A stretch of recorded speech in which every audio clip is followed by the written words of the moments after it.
नमस्कार, मैं हूं आशीष कुमार झा और आप देख रहे हैं क्राइम स्टोरी। कुरुक्षेत्र में 15 नवंबर की रात करीब 8 बजे दुकान के सामने एक बाइक रुकती है। बाइक पर 3 बदमाश थे, जिसमें से 2 बदमाश बाइक से उतरकर दुकान पर जाते हैं।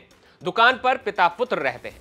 दुकान पर आए दोनों युवकों से वीरेंद्र जैसे ही पूछता है कि क्या लेना है, वैसे ही दोनों में से एक युवक अपनी पिस्तौल निकालकर वीरेंद्र के पिता रामवीर शर्मा पर गोली चला देता है। गोली लगने के बाद सभी बदमाश वहां से उसी बाइक से फरार हो जाते हैं। इधर रामवीर को घायल अवस्था में अस्पताल ले जाया जाता है, जहां उसे चंडीगढ़ पीजीआई रेफर कर दिया गया।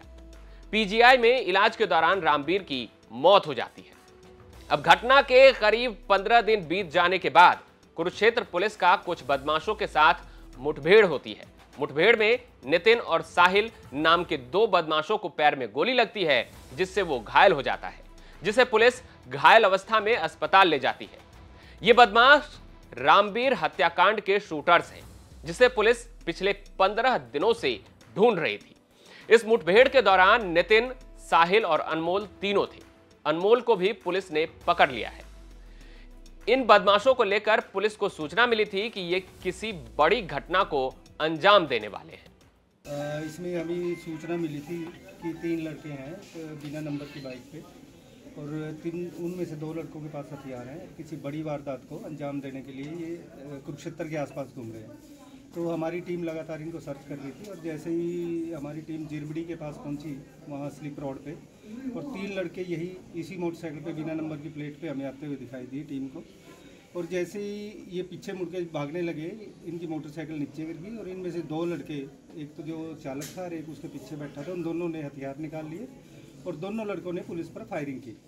तो पहले इनको चेतावनी दी एसआई कर्मवीर ने कि हथियार डाल दो, लेकिन इन्होंने बार बार कहने पर भी हथियार नहीं डाले और दोबारा से फिर फायरिंग करने की कोशिश की।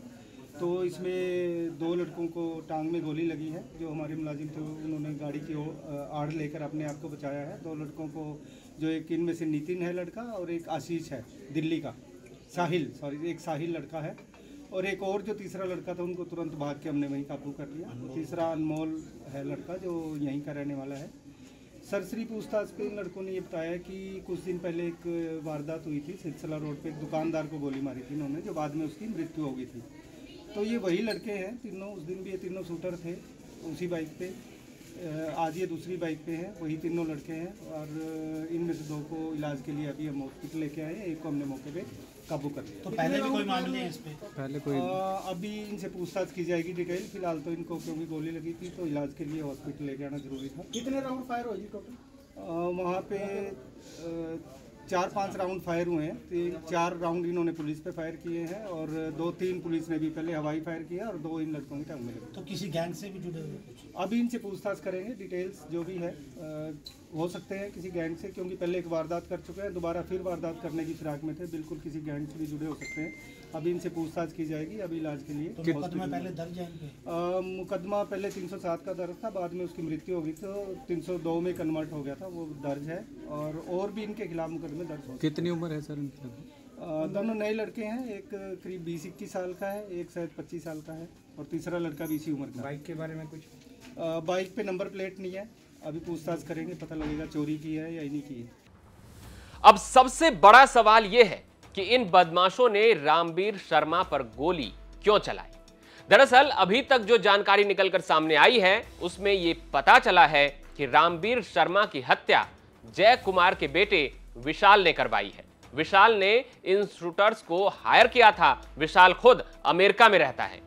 वहीं से उसने नितिन से संपर्क किया था, जिसके बाद नितिन अपनी मौसी के बेटे साहिल को साथ लिया। इस दौरान उन्होंने अपने तीसरे साथी अनमोल को भी इस कांड में शामिल किया, जो कि एनआईटी कुरुक्षेत्र गेट के पास रहता है।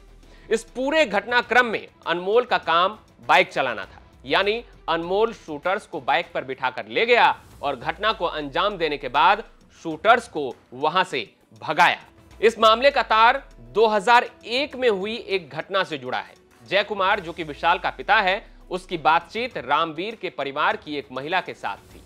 परिवार ने कई बार जय कुमार और उस महिला को समझाया, लेकिन इसके बावजूद भी दोनों की बातचीत होती रही। इसी को लेकर एक दिन रामवीर और महिला के परिजनों ने जय कुमार के साथ मारपीट की थी, जिसके बाद से दोनों परिवार में रंजिश था। 25 साल पहले पिता के बेइज्जती का बदला लेने के लिए ही विशाल ने अमेरिका से रामवीर हत्याकांड की स्क्रिप्ट लिखी। आप देख रहे थे क्राइम स्टोरी। क्राइम स्टोरी के अगले भाग में हम फिर किसी खबर के साथ आएंगे। तब तक हरियाणा से जुड़ी तमाम खबर देखते रहें हरियाणा।